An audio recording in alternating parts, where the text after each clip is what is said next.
Tonight, a lawyer from Detroit is sharing an important message about the coronavirus. He and his wife both have it, and they are urging people in our community to stay calm, but to also stay home to prevent the spread of the virus.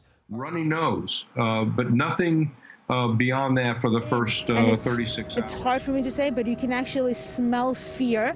You smell death.